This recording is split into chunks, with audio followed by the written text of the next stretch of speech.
Alexia, bienvenue à ce micro pour la première fois, on est ravis de vous accueillir. Vous publiez, c'est pas votre premier roman, Bataille chez Stock et des batailles et avec un S, et il y en a dans ce livre. Il y a du suspense, il y a de l'anglais découvert dans le roman d'Alexia Astrezi, donc ça veut dire, j'ai le sentiment de ne pas être le seul à découvrir cette histoire de déportation, hein, c'est le mot qu'il faut employer. Alors bon, ça peut-être qu'on l'abordera après. Alors, pour répondre à votre question, en fait, c'est par le plus grand des hasards. Hein. C'est pas souvent le cas, mais pour le coup, j'étais militant associatif dans une association pour l'art contemporain réunionnais. Et au début des années 2000, je me suis rendu en Creuse pour un festival de musique qui s'appelle toujours, je crois, Creuséole, donc Creusot réunionnais. Ah. Et puis, j'ai croisé un bon nombre de Réunionnais qui étaient là. Et puis, je ne sais pas s'il faut le dire, mais le rhum aidant ensuite, on discute, et puis ils m'expliquent leur histoire, et ils me disent, mais nous, on a été justement déportés. Alors bon, j'étais un peu étonné. De retour à Aix-en-Provence, qu'est-ce que j'ai fait? J'ai fait mon travail de chercheur, je suis allé à la bibliothèque, j'ai cherché, et j'ai pratiquement rien trouvé, si ce n'est une page dans un mémoire d'un géographe qui parlait de cette affaire.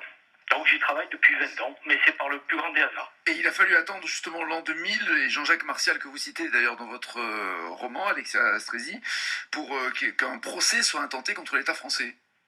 Oui, en fait, alors il y a eu quand même, si vous voulez, des éléments, c'était pas complètement caché, puisque dès 1966, il y a une campagne de presse à La Réunion qui indique qu'il y a un déplacement d'enfants, un transfert.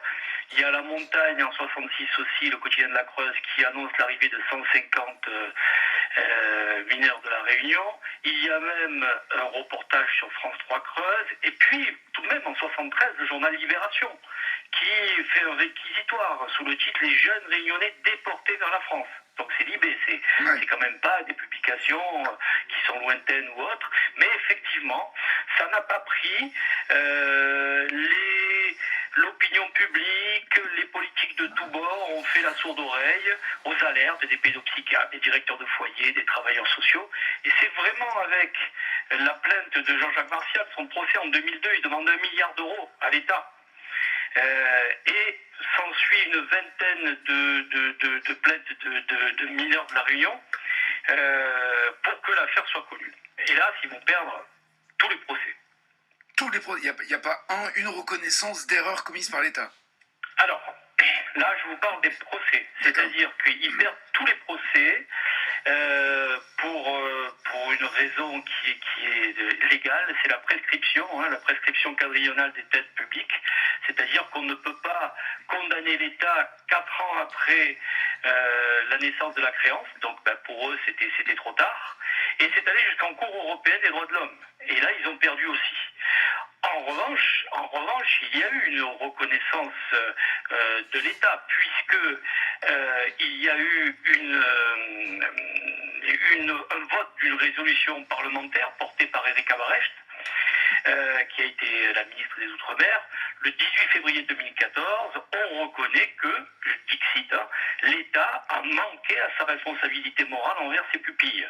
Et on va plus loin, puisqu'on était en plein dans la rédaction de notre rapport de la commission, le 7 novembre 2017, Emmanuel Macron répond à la Fédération des enfants déracinés des Drômes, qui le sollicitait, et je cite son courrier, « Il apparaît à présent, avec les lumières du recul de l'histoire, que cette politique était une faute, car elle a aggravé dans bien des cas la détresse des enfants qu'elle souhaitait aider. » Donc, non seulement ils sont rentrés dans l'histoire de France avec la résolution parlementaire, mais là on reconnaît qu'il s'agit d'une faute, et cette faute est ensuite rappelée par Annick Girardin, ministre des Outre-mer, lors de la remise officielle du rapport de la commission d'experts que j'ai présidé le 10 avril 2018. Alors, est-ce que vous avez encore quelques minutes à nous consacrer, Philippe? Je voudrais juste qu'on ait le temps d'entendre des infos et de vous reprendre et de parler encore avec vous un peu. Merci beaucoup, à tout de suite. Je me suis surtout dit la même chose que vous, à savoir je ne savais pas, je n'en avais jamais entendu parler, alors que ça me semble grave, intéressant, important, non pas pour, encore une fois, juger l'histoire, mais simplement pour que on le sache. Voilà. Et donc j'ai voulu modestement, avec un livre, une histoire très romanesque, j'ai voulu essayer qu'on en parle à nouveau. C'est réussi, puisque non seulement en effet, merci. Mais non, c'est nous qui vous remercions. Mais parce que Philippe Vital, ce que je voulais savoir, c'est est-ce que ce qui est présent dans le roman également d'Alexia Strezzi, c'est cette notion d'enfant des orphelins à La Réunion, un département totalement dépeuplé dans la Creuse, et l'idée de Michel Debré dans les années 60, et ça durait donc plus d'une vingtaine d'années, de dire, eh bien, faisons le système des vases communicants et prenons ces enfants orphelins et mettons-les dans un contexte, dans un cadre beaucoup plus chaleureux, familial, accueillant, que simplement un orphelinat. Le problème, c'est qu'apparemment, il n'y avait pas que des orphelins. Alors, si vous me permettez, je ne veux pas jouer le sociologue de service, mais c'est un peu quand même. C'est un peu plus compliqué cette affaire, puisque la transplantation, dont nous on a préféré le terme transplantation, je pourrais dire pourquoi, elle est programmée dès 1962, c'est-à-dire qu'il y a des départs, il y a 20 garçons et filles qui partent dès 1962, donc avant la députation de Michel Debré de 63. D'accord. Si vous voulez, la démographie de la Réunion, vraiment, c'est le souci principal du 20e à la Réunion. C'est-à-dire, on a là un stress permanent, une psychose démographique.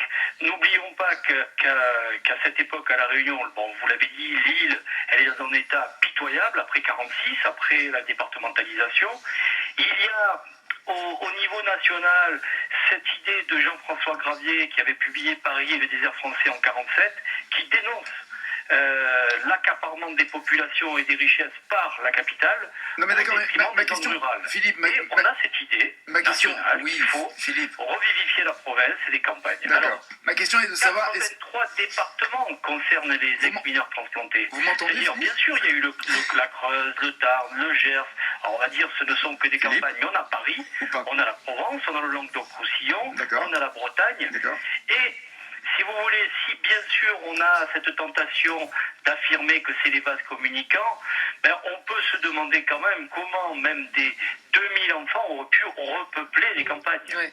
Et est-ce que vous aurez semblé... Mais je voudrais quand même que vous répondiez à la question de savoir si des enfants qui n'étaient pas orphelins ont fait partie de cette... Alors, vous voulez employer quel terme, s'il ne faut pas dire... Non, mais vous avez parfaitement raison, parce que c'est le point clé de cette affaire. Il y a vraiment une confusion relative au statut des mineurs. D'accord. Ils sont considérés comme orphelins. En fait, tous n'étaient pas des pupilles entendus comme sans parents. D'accord. Mais ils relevaient de statuts divers, c'est-à-dire on avait les recueillis temporaires, les enfants en garde et les enfants confiés par décision judiciaire. Le problème, le nœud de l'affaire, c'est que si on distinguait juridiquement les pupilles, eh bien il y a eu là un problème, puisque on a considéré que des enfants qui avaient des parents, en vertu d'une loi de 1889 qui provoque la déchéance de la puissance paternelle. Ça veut dire quoi? Ça veut dire que si les parents ne se manifestent pas, on les considère comme orphelins. Et quand ils ont quitté la Réunion, c'était un billet sans retour, ils sont partis, et comme on l'a fait pour les enfants nés sous X, on a changé, et c'était légal, on a changé leur identité. D'où le problème aujourd'hui de ceux qui cherchent encore et encore leur identité. Certaines ne savent pas qu'ils ont toujours des parents à la Réunion, et certaines cherchent leurs parents biologiques. En tout cas, c'est un sujet qui est relancé avec le roman d'Alexia Strezzi. Et puis pour ceux qui veulent en savoir plus, il y a Triste Tropique de la Creuse aux éditions KA que vous avez co-signé en 2004. Merci Philippe Vital d'être venu et merci pour votre patience. En tout cas, bonne journée.